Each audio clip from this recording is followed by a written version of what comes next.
Welcome to I Said What I Said. I'm Brad Wakai. That's Tyson Gentri. Tyson, we say this every single time. The NFL does not sleep. They are taking over the calendar. You and me love to cover it. We just did a ton of NFL draft stuff. If you're tuning in, like, I want to hear this George Pickens traded to the Cowboys take that you guys got, but I want to hear your draft things. We just covered every single division.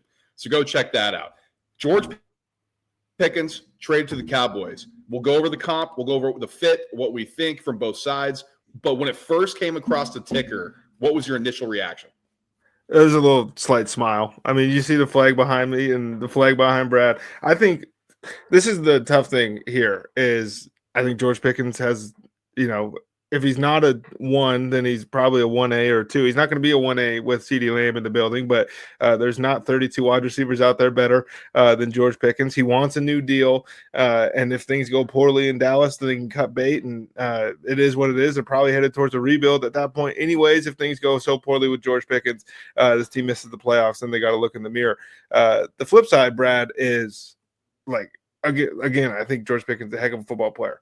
When Mike Tomlin says, I don't want this guy on my football team anymore, as far as the wide receivers go, and I'm not talking about the guys that left in free agency, Emmanuel Sanders, Mike Wallace. I'm talking about Martavis Bryant and Chase Claypool and Antonio Brown and these other guys that he's shipped off because he didn't want to deal with the headache. They all stunk. Whatever they win, it was like Mike Tomlin was right again. We know what George Pickens can do on the field. We've also seen the NFL young boy moments that come out of him. And then, like, it's one of those things where, like, if Tomlin says he's done with him, is Schottenheimer the guy that's going to get him back on track? That's the question, right? So, like, I think there's a ton to unpack here. Deontay Johnson is the fourth one. Right, Deontay Johnson. Maybe that one's gone completely in the tank since he left. But, yeah, I mean, that's interesting, Tyson, because I think you and I both had different reactions. I like this for the Cowboys, and we'll dive into it. But, I mean, there's a lot that comes with it. Compensation-wise, Steelers get back a third-round pick in the 2026 draft and a fifth-round pick in the 2027 draft. Cowboys get Pickens and then a 2027 sixth-round pick. So, not a ton of draft capital. Everybody's going to be like, oh, look what the Cowboys got. But this is a one-year rental, pretty much, because, Pickens wants a new deal. Do the Cowboys give it to him? I think it depends on how he plays this year. Now, why do I like it? Because Dak Prescott, Tyson, can throw the outside the numbers ball in the deep shot just about as good as anybody in the National Football League. So when we're diving into this is from Warren Sharp, and he kind of took a look at these things. Over the past 2 years, number one most passing yards on 15-plus yard go routes, right? We're not talking about deep ends, not talking about deep outs, but just straight go routes. Dak Prescott's is first, and he has the second most attempts in those 15-yard go routes. All right, that's pretty good. He's throwing the ball down the field, yada, yada. Who has been the best at those routes? George Pickens, number one in the most receiving yards the past 2 years on 15-plus go routes, and he's second in catches on 15-plus yard go routes. So this is a great match. And then when I combine it with this, Tyson, 𝐾𝐨𝐧'𝐭, our boy over at Sumer, is kind of taking a look at some EPA stuff, a little bit more advanced things there. Dak Prescott from 2021 to 2023 was a 0.25 EPA per pass when throwing outside the middle of the field, right? So outside the numbers, which dropped to 0.11 EPA per pass last year. So a huge market drop-off because he didn't have the deep threat last year. George Pickens, 94.4% of his targets come outside of the middle of the field. So they're adding a guy who's going to take care of the outside the numbers type of routes while CeeDee Lamb can do the middle of the field stuff. I think this unlocks their offense on paper. So I like it from that standpoint. What do you think about the fit from there? Then we'll dive into kind of the more ancillary things. Is it going to work from a personality standpoint? Well, again, I think football-wise, it makes perfect sense. I mean, you take the pressure off of CeeDee Lamb, who is wherever you have him in the top 5, he's in the top 5. And if you disagree, go talk to a wall. CeeDee Lamb is awesome. George Pickens is really good, and that's going to help things. But when you can't run the football, and I don't think they're going to be able to run the football, it makes things a little harder. We've seen Dallas have more success when they were almost hyper-targeting CeeDee Lamb. Like, think back to 2 years ago when the team kind of started rolling, and it was like McCarthy went in there, and they must have made some sort of change because CeeDee Lamb's targets went way up, and the team started winning games. How that's going to look this year, because you mentioned a year ago the numbers weren't quite the same outside, and we know Dak missed a lot of time, he was hurt, but who's calling the plays? Like, and that's a whole thing in and of itself. And when you kind of get all of these personalities into a room, it can go great. Like it could go perfectly, or it can be a disaster. And history kind of tells us that when Dallas swings on some of these guys, it's a disaster. But from a purely football perspective, it makes a ton of sense. And with the comp stuff, like they gave up a fourth for Jonathan Mingo a year ago. This is so much better. This is a great comp angle from it, right? Like you're getting George Pickens, could be a legit difference maker. I think, if everything works, and this is what I want to talk about with kind of the locker room and the sideline stuff, how this breaks down, because you mentioned it off the top. Mike Tomlin was uniquely able to deal with this stuff because he's dealt with it before, right? And he's commanding in the locker room. He's a leader. He's respected by everybody in the locker room. So when George Pickens is throwing his fit and Tomlin's like, hey, you need to relax, George Pickens can't really go over to the rest of the team. He's like, can you believe Tomlin? Like, F him or this and that. Yeah, this guy sucks, right? And like, there's not necessarily allies in the locker room. Everybody's like, yeah, you know what? Tomlin does suck. It's like, no, dude, you got to get in line here. This is how we do it. This is the Steelers culture. You're going into Dallas, which is a circus. We know that Jerry runs everything, so you can kind of go above the front office and go to Jerry if you have a problem. Now, is Pickens going to be able to do that? I don't think. But for Schottenheimer, who is getting an opportunity here to be a head coach, things haven't necessarily gone great in his previous stops.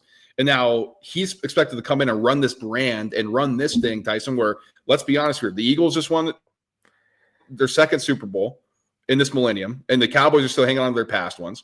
The Washington Commanders all of a sudden look like they are the future of NFC the title division game. now. NFC title game. The Giants are still below this thing, so you take a huge risk. You take a huge chance if you're the Cowboys on Pickens. If this doesn't work, you got a real concern here, and it's like, what's going to happen in that locker room, like you said, if you start missing the playoffs, if you get to that point where this thing can crumble a bit? What are the personalities like? I think it's a major risk from the personality standpoint. Definitely. And when they hired Schottenheimer, we did kind of the dead man walking thing. Like, I can't believe, it just felt like there's no way this guy lasts 3 seasons in Dallas. And then you bring in George Pickens and expectations go up in the Lakers of the NFL, where the expectations are already going to be inflated anyways, based off of media coverage and all of that other stuff. Because it's fun to pick on Cowboys fans, but it's like Stephen A. Smith is the one driving the train of how good this team's going to be, and that he gets to dunk on everybody at the end of it. So now they went from, if the Cowboys win 9 games, if the Cowboys were to sneak into a wild card spot, wow, what a season. And now it's like, can this team win the division? And that just feels a little unfair based on the talent. And I mentioned, like, if this doesn't work out and they have to blow the team up, it's so much easier said than done when you're paying Dak Prescott when you're continuously waiting for your CeeDee Lambs and your Micah Parsons and these guys to get to the end of negotiation period. And then all of a sudden it's top market stuff. It's a lot of dead cap you'd have to eat for these guys, because nobody's knocking on the door, for whoever, for Jake Ferguson. Like, it's just not going to happen. You're not going to get the return that you want to jumpstart this whole thing.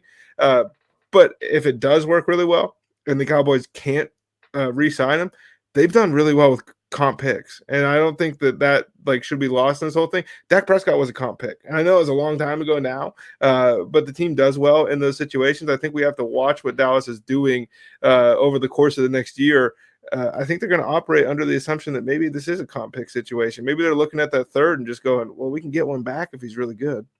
Well, that's the thing, too, because I'm wondering how they want to operate this thing. Because if George Pickens, I think if he comes in and he blows the top off and it's like, whoa, George Pickens now and CeeDee Lamb look like the future here in Dallas, like the 1-2. We're talking, people are like, what's a better duo? Everything online. And like, well, a lot. I mean, because we got to see Pickens do stuff. I'm not even sure if this is the best 1-2 in their own division, and I don't think they are. But let's just say it's really effective, right? Like, we both say this on paper, this is a great fit. Dak Prescott gets to have the guy who's a deep shot, plus he can go over the middle of the field with CeeDee Lamb. So what does that look like going forward? I'm on Spotrac right now, or Spot Track, Tyson. Market value here, their projection for George Pickens, $25.3 million a year. So a 4-year, $101.15 million contract. That's what you're talking about for George Pickens. I'm going to throw Jerry Jeudy, 3 years, 52.5. DK Metcalf, the 4-year, 132 extension he signed. Terry McLaurin, 3 years, 68.36. And Jalen Waddle, the 3-year, 84.75, the extension that he signed. If that's the type of range you're looking at, and the high end for Metcalf, he's not going to get that. Pickens is not going to get that. I think in this day and age, if he performs well, can he get something like Terry McLaurin? Probably won't get what Waddle gets, but you're looking at a lot of money here for George Pickens. So 25.5 or 25.3 million a year. Spotrac has it at $100 million over 4 years. I don't know if that's going to happen, if anybody's going to do it, and if Dallas is going to do it. But we're talking about that's a lot of money for George Pickens. Is Dallas going to be able to do that? Because you're kind of in a rock and a hard place. If George Pickens looks great, which I think this has a chance to be really good, Tyson, there's going to be a lot of pressure to bring back George Pickens. And if that's the contract he's going to get, just like you mentioned with Dallas, you've waited so long on these contracts. This would be another example because you're bringing a guy in at the last possible second when he's about to hit the market. I think that would be the worst case from a roster building standpoint. Now, from a fit and would it work standpoint, yeah, it'd be fun to be electric. But then what happens to the defense? What happens to the offensive line? All this stuff. They're in a tough spot here, in my opinion. Yeah, and they've drafted well, so that helps. But when you make the New Orleans Saints look like the greatest show on turf to start the season last year, we could have just stuck a fork in them in week 2. It was 50 burgers back to back. This is crazy. I will say I think Dallas is lucky that Trent Baalke doesn't have a job right now, because that would turn George Pickens into a $200 million man. All right. Is the juice worth to squeeze here? I think it is, man. I think if you're the Cowboys, this is a shot you got to take. You are falling behind in your division. This to me screams we're going to be aggressive. It's probably the most aggressive move. Jerry says we're all in, quote unquote. This to me screams hey, we're going to go for it. So I think it is worth a shot here. What do you think? Yeah, I mean, it's eat or you stay hungry for Dallas, since they're trying to eat. I think this is going to fail spectacularly, but from a purely watching perspective, I hope it works. I think it'd be really fun if it does. I just look, I don't like the Cowboys, but it just feels like maybe they can't have nice things right now. Before we get out, just getting out from under this thing, you got DK Metcalf. I think that would have been a counter peg they're sitting on with both those guys. But I mean, it is interesting, Tyson, that they took a weapon off the field when we know that the offense hasn't been great there. Yeah, we don't know who's going to throw him the football, so that was probably part of it. It was just hey, man, if we're going to bring in a 40-year-old Aaron Rodgers for a season, are we really going to give George Pickens a contract extension after this, and then hope that we again, picking at 15 or whatever, land somebody in a better quarterback class in 26 than it was in 25? But I just, again, if Tomlin's ready to move off of a guy, I'm not going to second guess Mike Tomlin. The track record is perfect. Okay, that's going to do it. Like, subscribe, and share, guys. If you're watching this, share it with a friend, share it with an enemy. You hit that subscribe button so you don't miss a single thing. Smash the like button as well, man. I mean, we've really appreciated the support we've been getting recently. So smash that like button on the way out. We got a ton more content coming for you guys, including some basketball stuff we got during the NBA playoffs. So we'll get that going, and we'll talk to you guys soon. Peace.